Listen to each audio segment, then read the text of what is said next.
Yo pienso que tu tío, Tacho, no tuvo nada que ver. No se enteró hasta que mi padre ya había sido asesinado. De lo contrario, si hubiera tenido que ver, lo hubiera hecho con gente profesional, pues.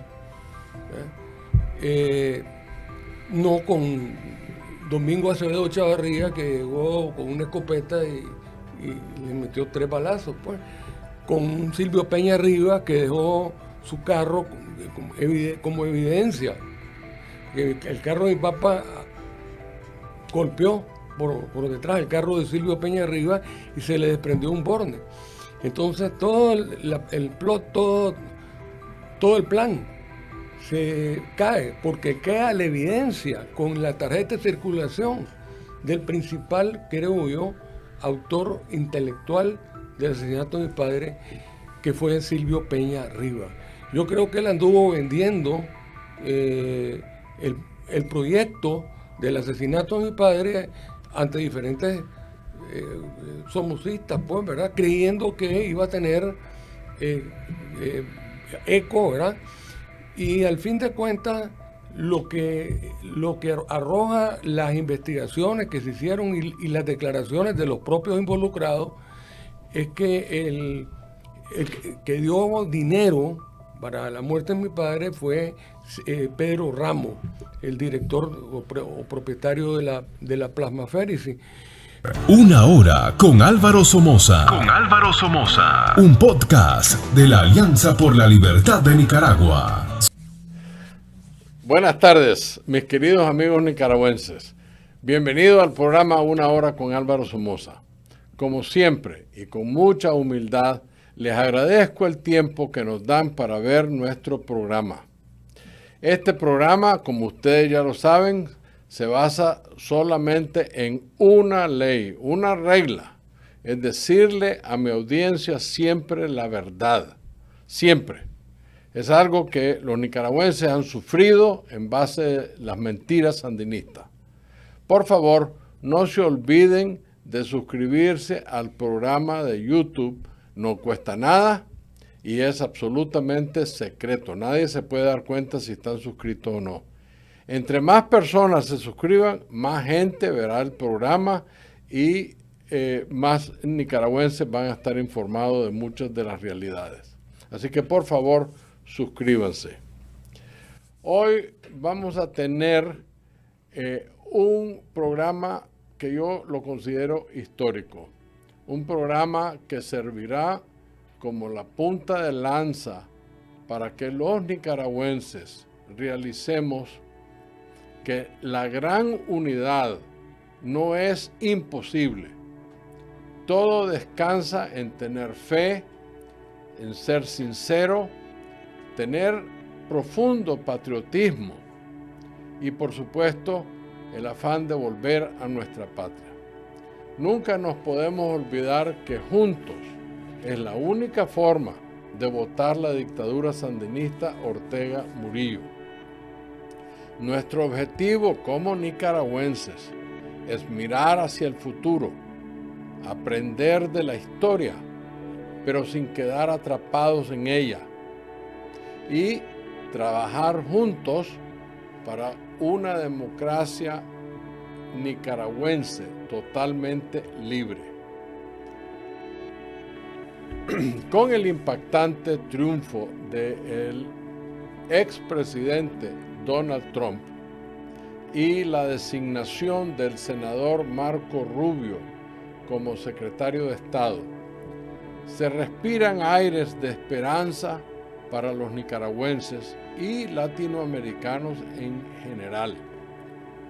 A todos aquellos politiqueros sandinistas se les cayó el zapote.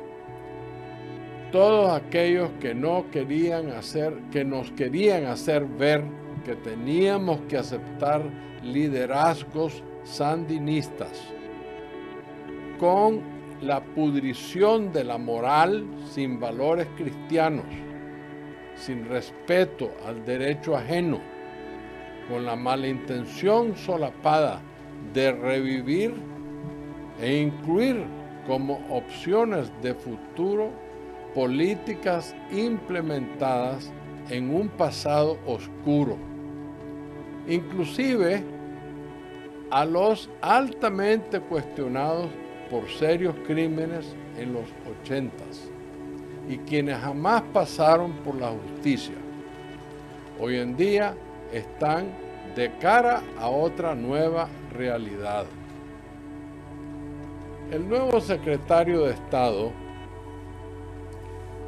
que será juramentado antes del 20 de enero del próximo año, es de esos que nadie de esos que nos quieren hacer ver que eso es lo que hay y debemos aceptar, lo van a engañar, pues ha probado ser un hombre recto, muy preparado, político fogueado, actual senador de los Estados Unidos, profesor universitario de descendencia cubana y totalmente involucrado y comprometido con nuestra lucha.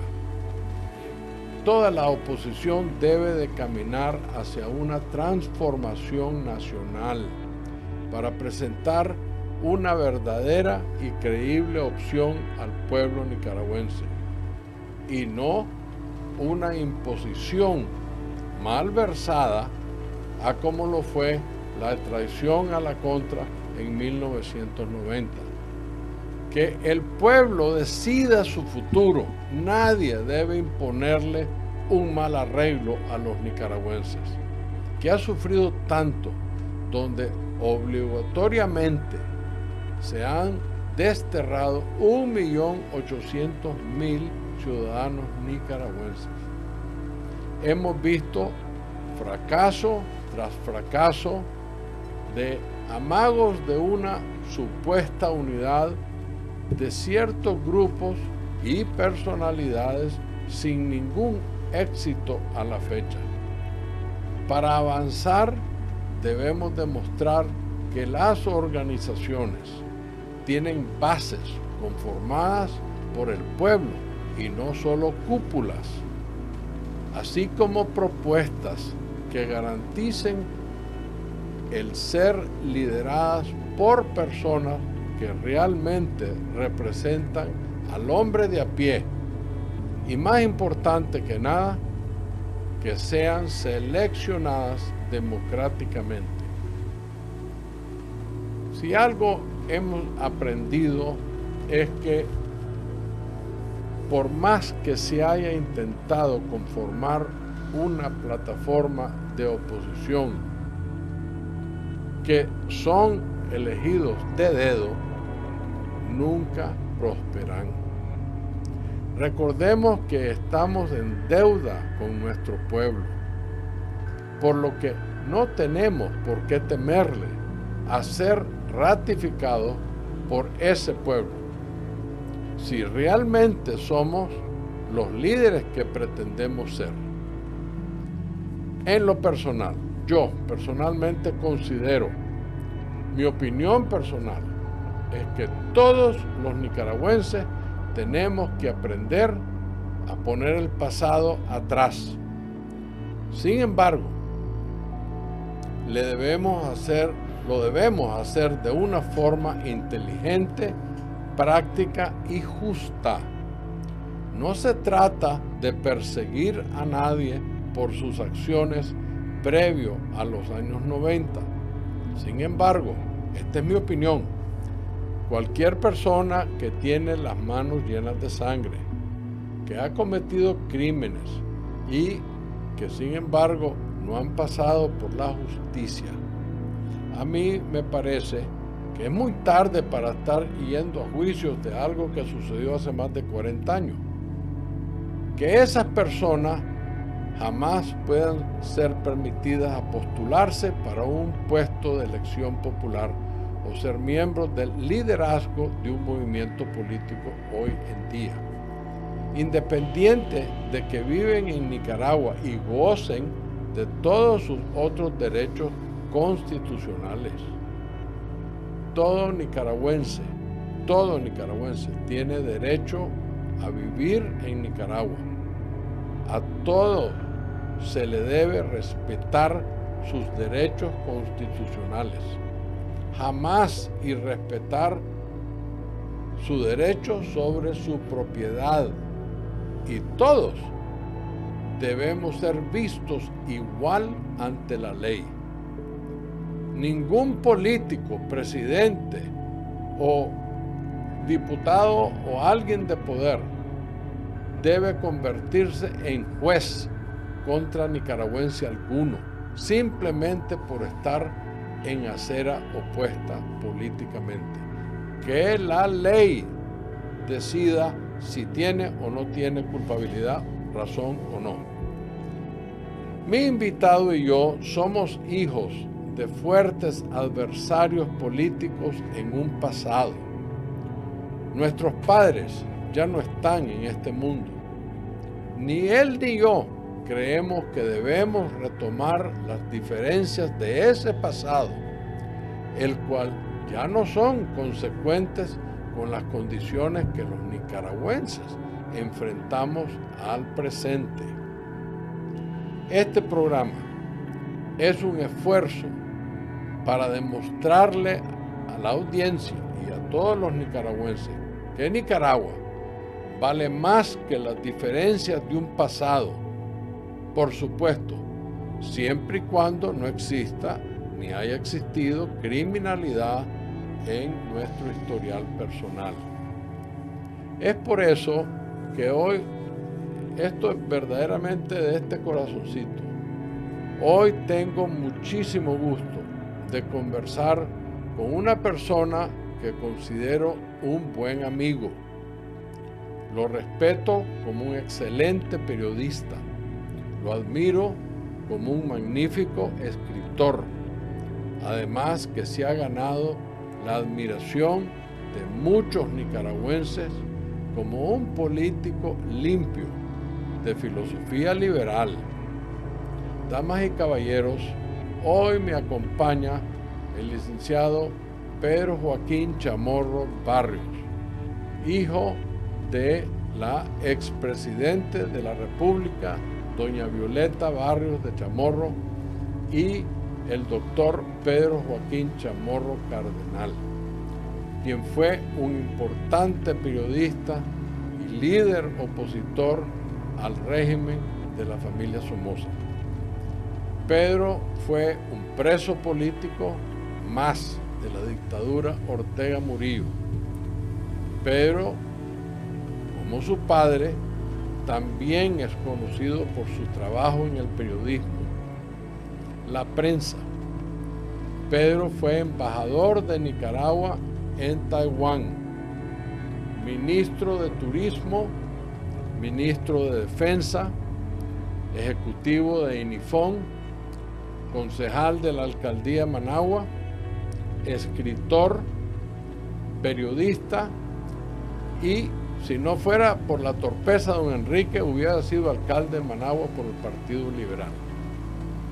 Además de conocer a Pedro Joaquín por varias décadas, vamos a compartir unas anécdotas que, para mí, por lo menos, definen la clase, la nobleza, la dignidad y la honestidad de este amigo mío. Una de ellas inicia con la corrupción y total falta de moral de Arnoldo Alemán. Cuando Pedro fue concejal de la alcaldía de Managua, Arnoldo Alemán instó a los concejales liberales a votar a favor con los sandinistas del monumento al asesino del general Somoza García, mi abuelo, Rigoberto López Pérez, a cambio de erigir una estatua absurda de José Santos Zelaya.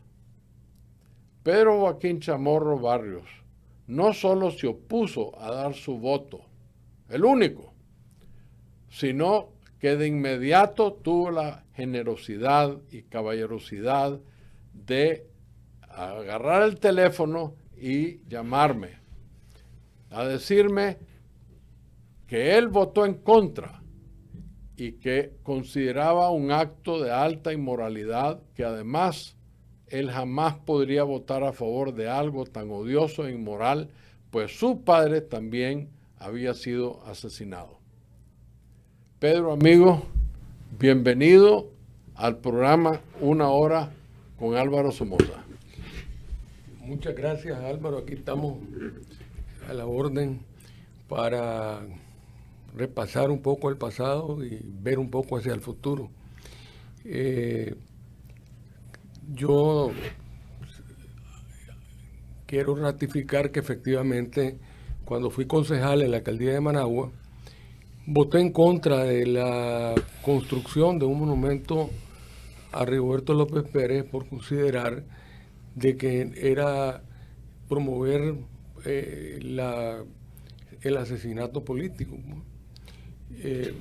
Por razones cristianas, más que todo. Así también te puedo decir que en 1954 hubo un complot para matar a tu abuelo, al general Anastasio Somoza García, y en el cual mi padre no participó por principios también cristianos. Sin embargo, fue encarcelado, pues, y fue torturado porque él estuvo él supo, pues, del complot. Pero no participó, ¿no? Precisamente pues porque iba en contra de sus principios cristianos, lo que es el asesinato político. Pero bien, aquí estamos, un Somoza y un Chamorro en micrófono. Vos me decías el otro día que íbamos en aceras opuestas. Yo te decía que no, que realmente vamos en la misma acera, nada más que a uno por un lado, otro por otro lado, pero vamos en la misma acera. En la acera en procura de la libertad, de la democracia en Nicaragua. En donde deberían de caber todos los nicaragüenses. Así es. Todos los nicaragüenses. La otra acera es que se va quedando chiquita. Es la del régimen de Ortega Murillo, la dictadura dinástica. ¿Ves? Y se va quedando pequeña y cada vez con menos posibilidades de seguir adelante. Así es. Hombre, Pedro, en el pasado nuestros padres estuvieron en aceras opuestas. Sin embargo, como hijos de ellos, hoy nos encontramos aquí conversando sobre el futuro de Nicaragua.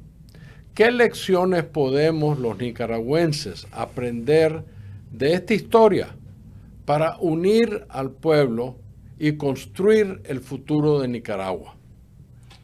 Bueno, la primera lección es que a lo largo de la historia de Nicaragua hemos vivido un círculo de guerras civiles. Todos los conflictos políticos y militares en Nicaragua prácticamente han tenido un común denominador, que es la reelección presidencial. Y yo creo que en Nicaragua, por lo menos, la reelección presidencial debe estar prohibida constitucionalmente, escrita en piedra, y no la reelección presidencial alterna o continua, de cualquier forma. Ahorita tenemos a un dictador que ya lleva 3 periodos consecutivos y un cuarto reelecto. Y podría optar, pues, nuevamente, o optar, no, pues, reelegirse nuevamente en el 2026. Pero si Daniel Ortega terminase su periodo en el 2026, habría sido el gobernante que más tiempo ha estado en el poder en Nicaragua, porque estuvo 5 años como presidente en los años 80, de 85 a 1990, y del 2006 para acá no se ha conocido otro presidente más que Daniel Ortega.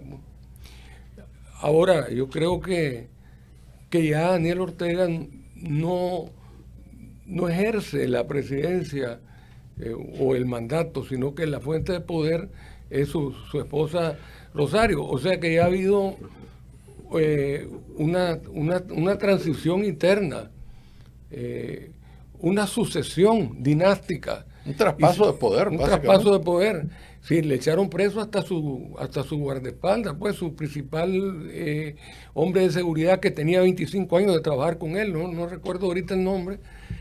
Y la única manera que me puedo explicar yo es que no haya sido una decisión de él, pues, porque alguna semillita de lealtad debe de tener, pues, en el corazón, como para no encarcelar a quien lo ha cuidado 25 años. ¿Y vos crees que tiene corazón semejante píldora? Pues yo creo que toda persona tiene algo, pues. No, yo creo, pues, no que todo el mundo es bueno, pero una pringa de bondad, de sentido común, sí tienen, pues.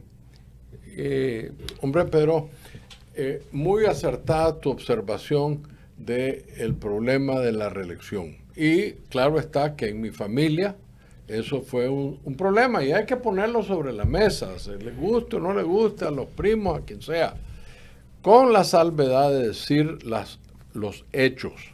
Don Luis Somoza fue el único miembro de la familia Somoza que subió y bajó dentro de su periodo constitucional. Y no solo, él fue el que escribió la ley de la no reelección, y no solo no reelección cualquiera, sino que no reelección hasta el 5º grado de consanguinidad, precisamente para que su hermano no pudiera subir inmediatamente después de él. Eso lo conozco yo.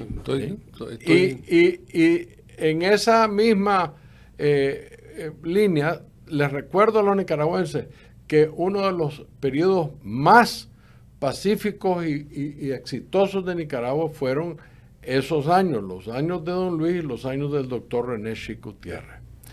Hombre, Pedro, veo con preocupación cómo algunos locutores en las redes se han convertido prácticamente en agitadores divisionistas.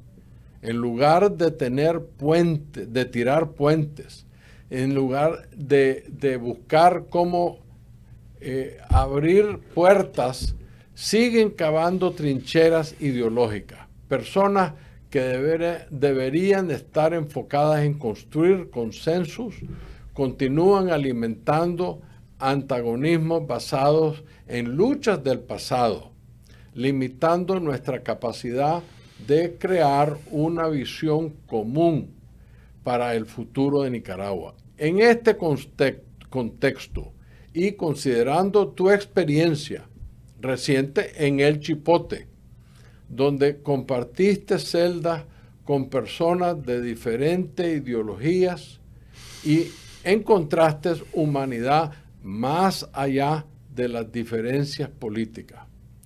¿Cómo podemos superar estas divisiones ideológicas para tratar de trabajar juntos por la democracia? Bueno, pues la experiencia de estar en prisión y compartir celda con personas de distintos signos políticos, ideológicos que en el pasado tuvimos enfrentados, como Víctor Hugo Tinoco, por ejemplo, que fue vicecanciller, como el general Hugo Torres Jiménez. Pues es una experiencia muy interesante porque ahí se liman asperezas y no se habla prácticamente de divisionismo, de lo que nos divide, sino de lo que nos une. ¿Qué encontraste interesante con Víctor Hugo, por ejemplo? Bueno, su experiencia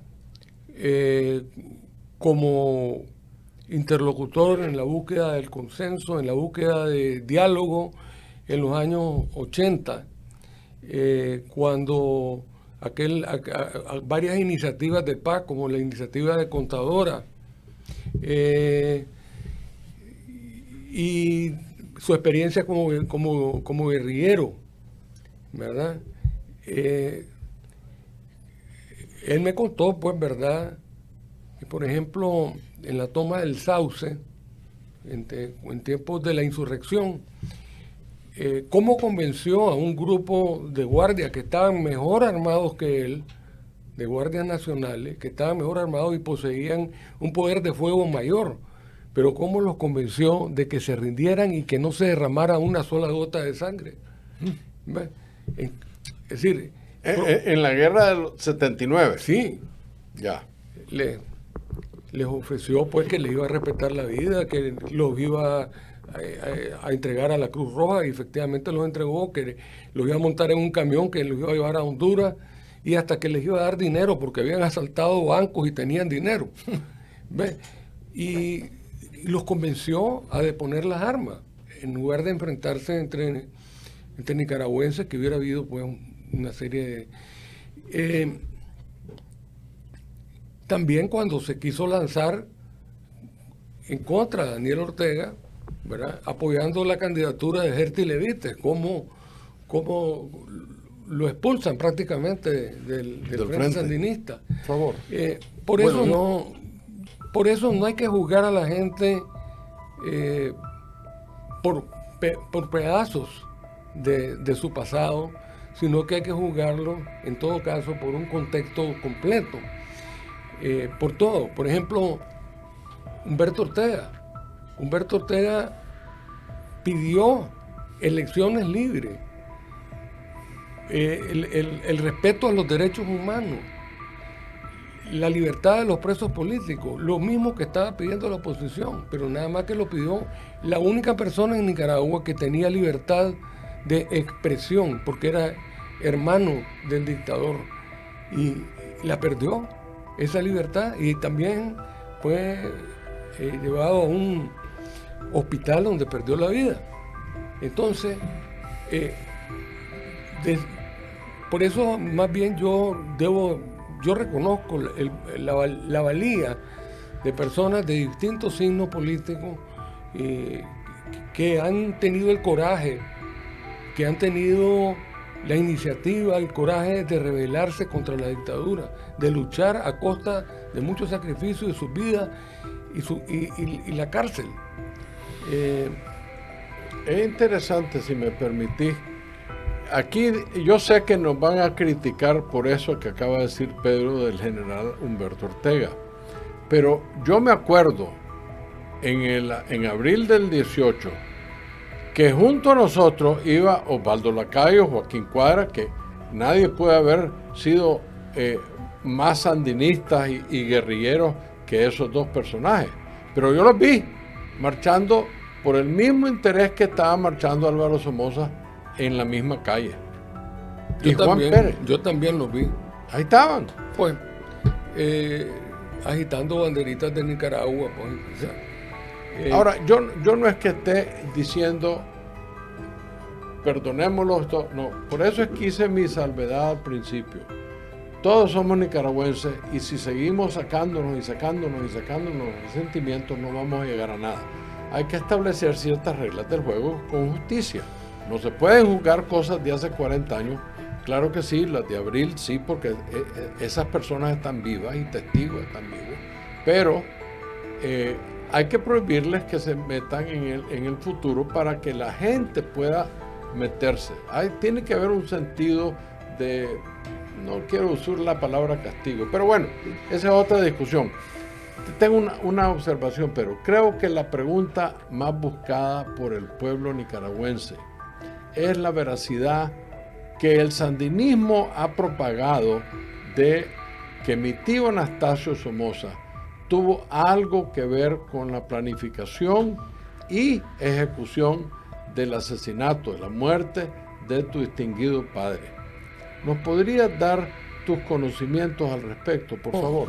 Yo pienso que tu tío, Tacho, no tuvo nada que ver.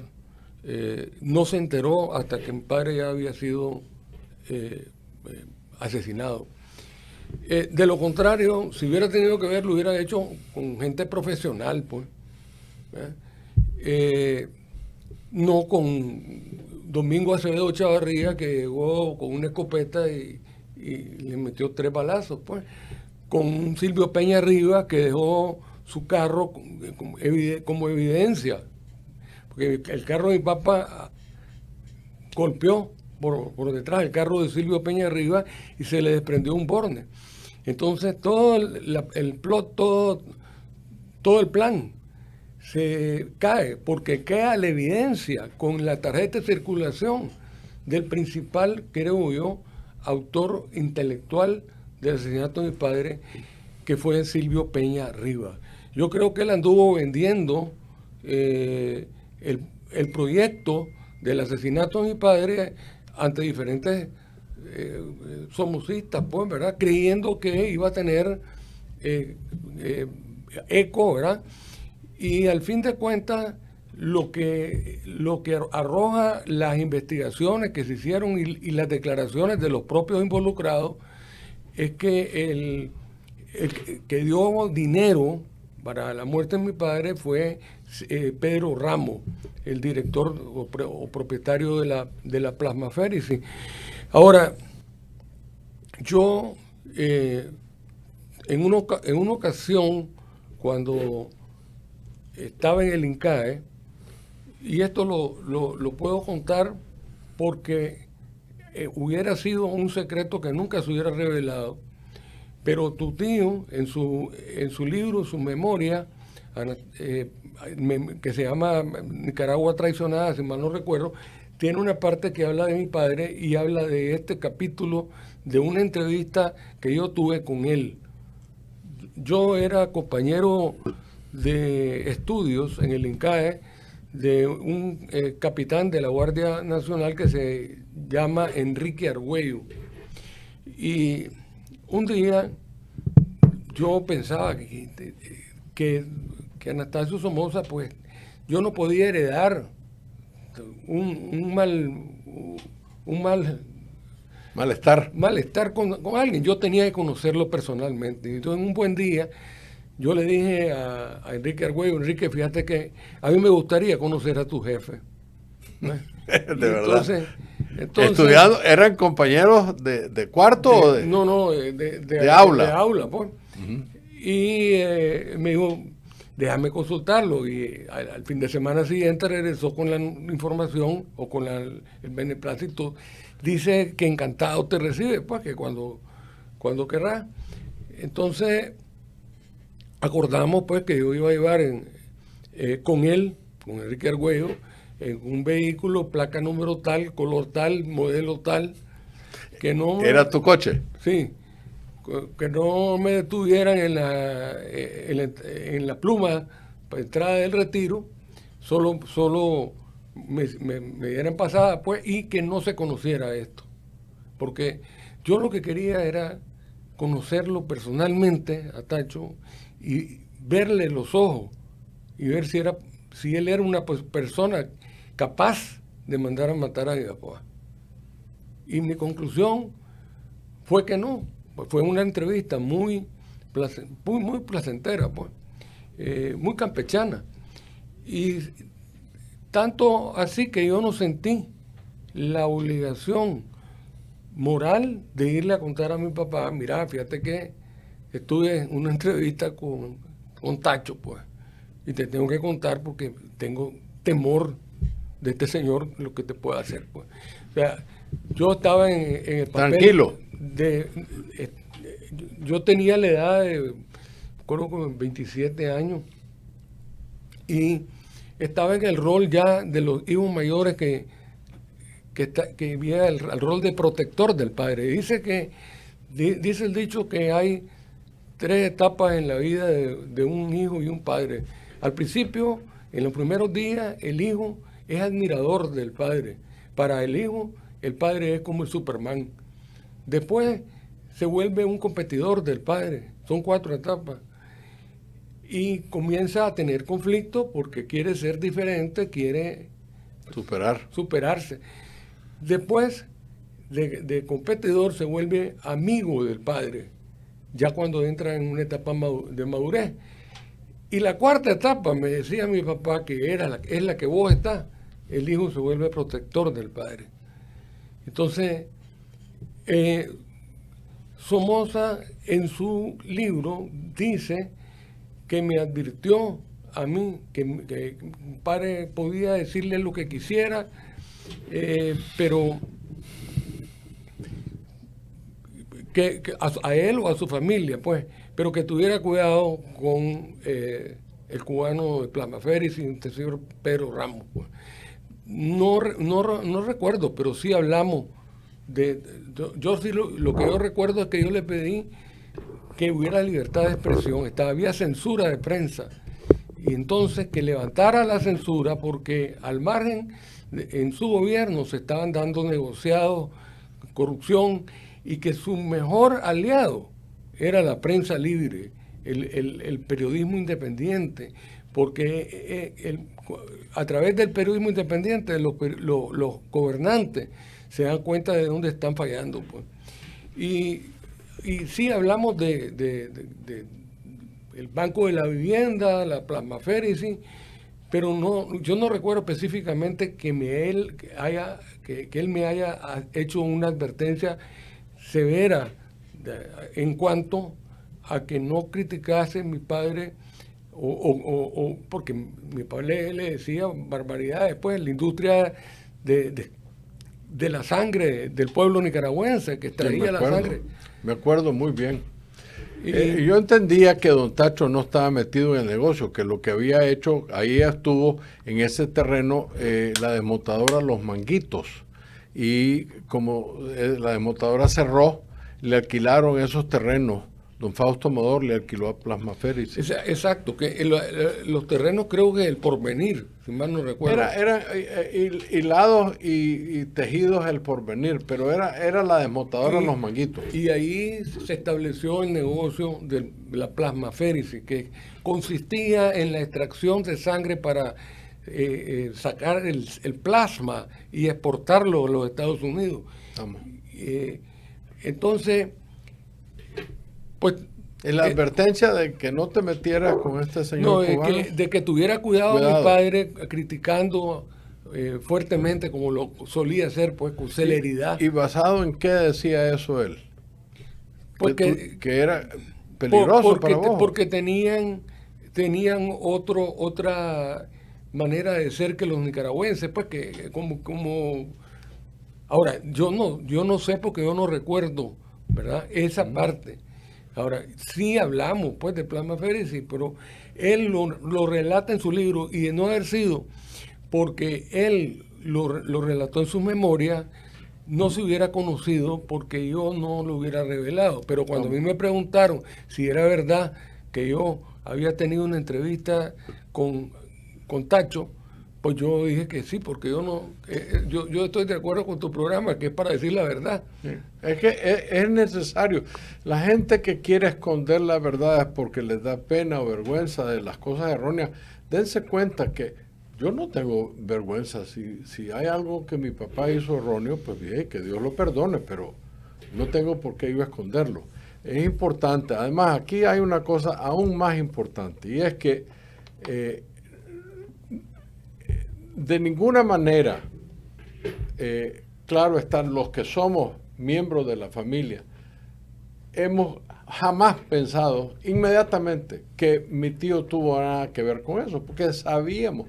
Yo me acuerdo que uno de los custodias que la seguridad en Nicaragua le asignó a mi papá cuando bajó de la presidencia, alguien que nosotros quisimos mucho, porque lo conocimos desde que éramos tiernos, Leonardo Navarrete, me contaba ya años, décadas después, me contaba que cuando era mi papá presidente y él estaba en la custodia, y había una mujer muy liberal, violenta, que se llamaba la Nicolasa Sevilla, y cuando la prensa sacaba cosas violentas contra los Somoza, mi papá anticipaba a la Nicolasa ir a hacer sanganada, entonces mandaba a Navarrete.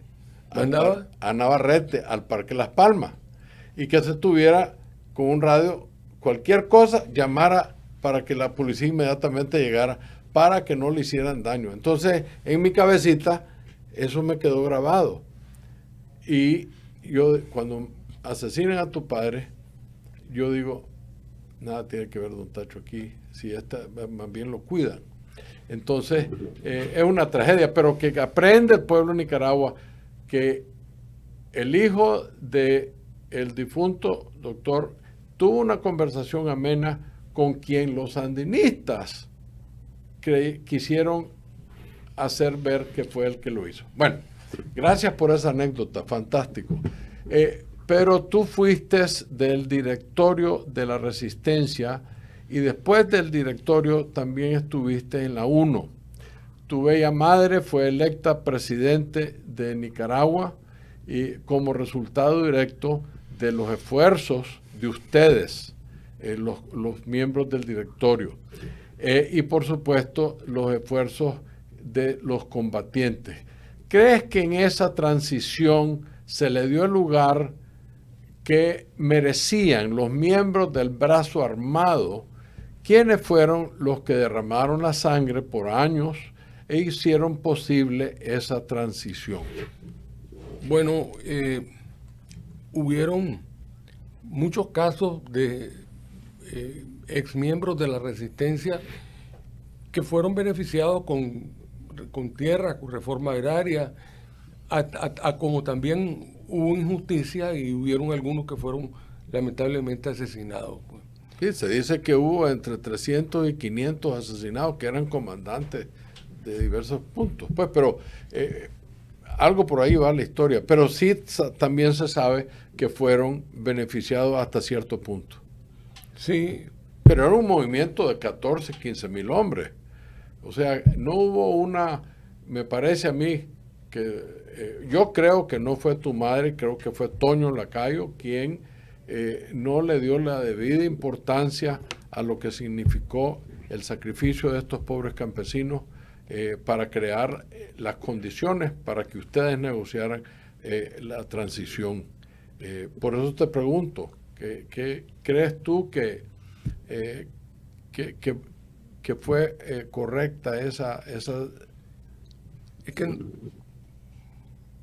había muchos factores que no controlaba el gobierno. Pues. Uh-huh.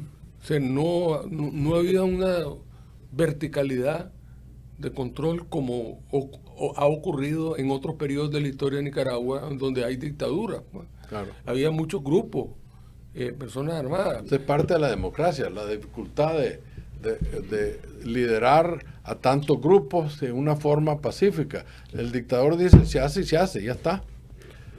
Por ejemplo, yo tenía mucha amistad con el comandante Diógenes Hernández, el comandante Fernando, y fue asesinado.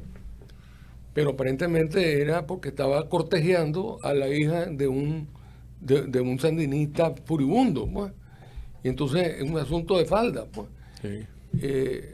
Aparentemente, pues, pero nunca se esclareció, se encarceló a la persona que lo asesinó.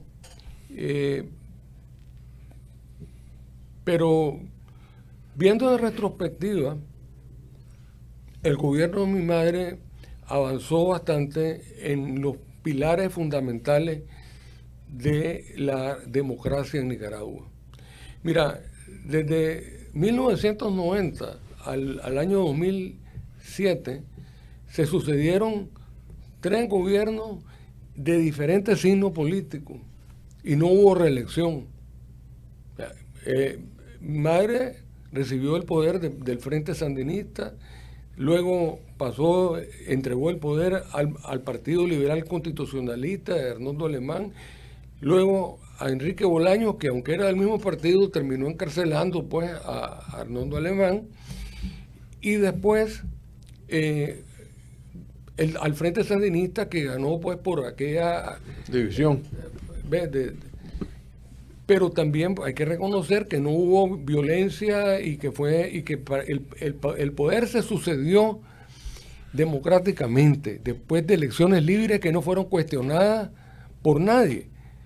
Pero ya Daniel Ortega en el poder revirtió todos los cambios democráticos. Y los adelantos. Entonces yo creo que es injusto decir de que la transición no tuvo efecto. Sí, mi madre dejó poderes independientes ¿Ve? Si la UNO, el partido UNO, se declaró en oposición.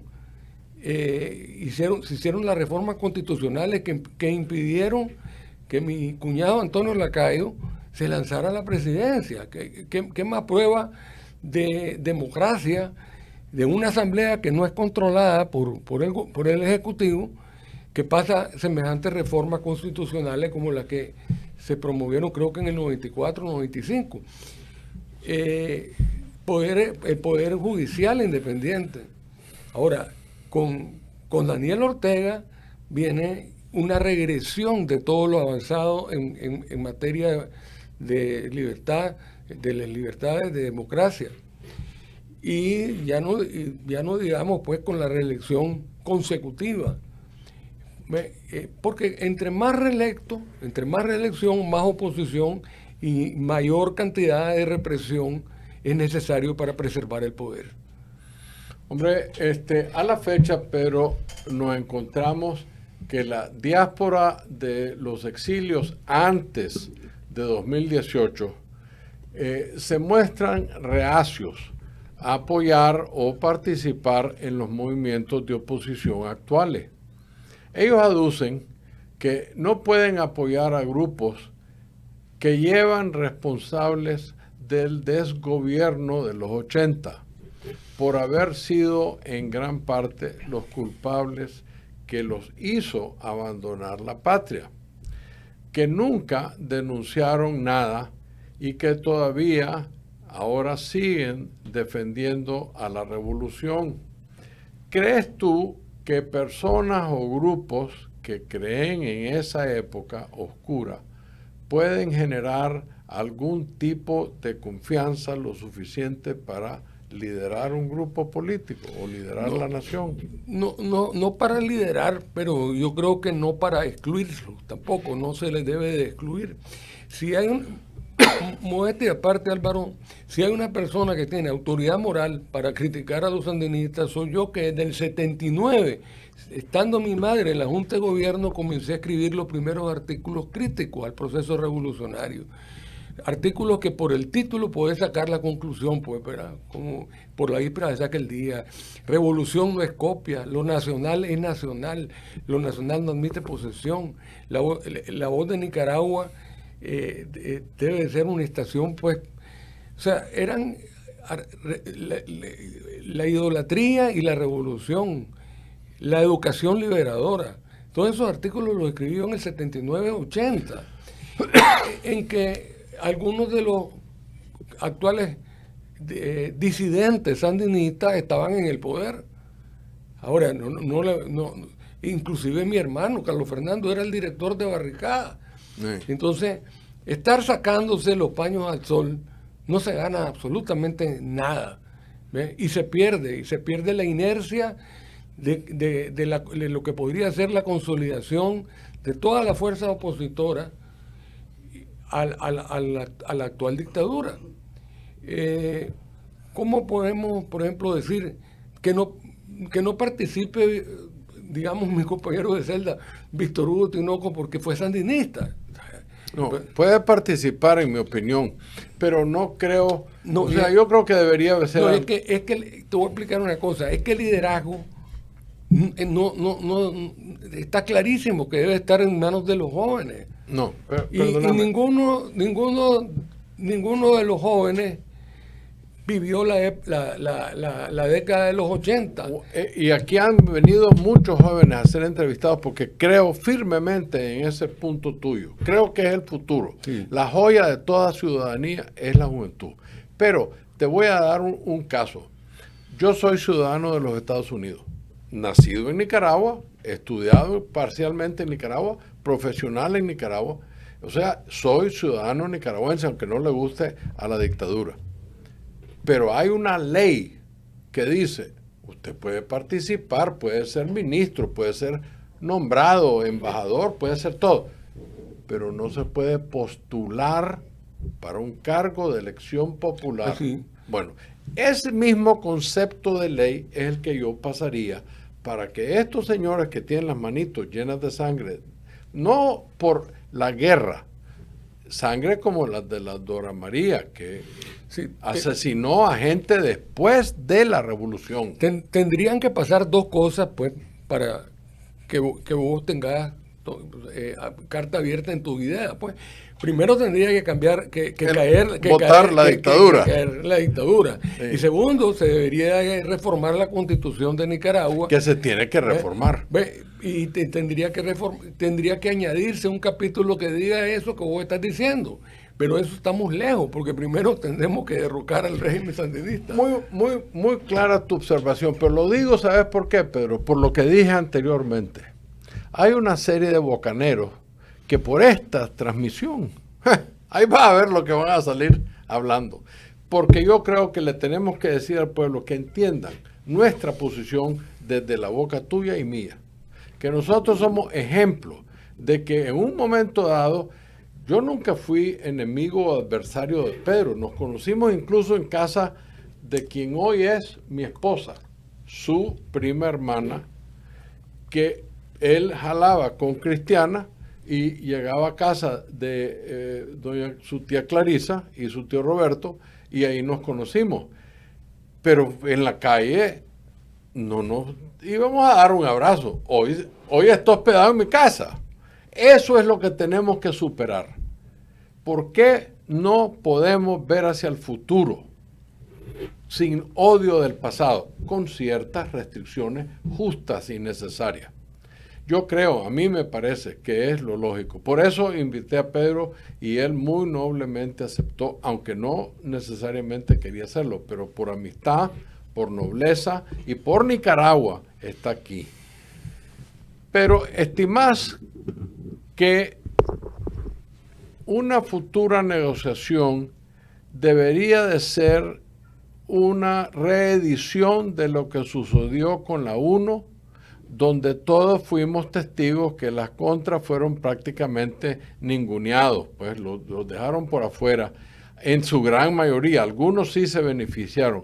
A ti mismo te dejaron en la periferia del poder del gobierno del 90.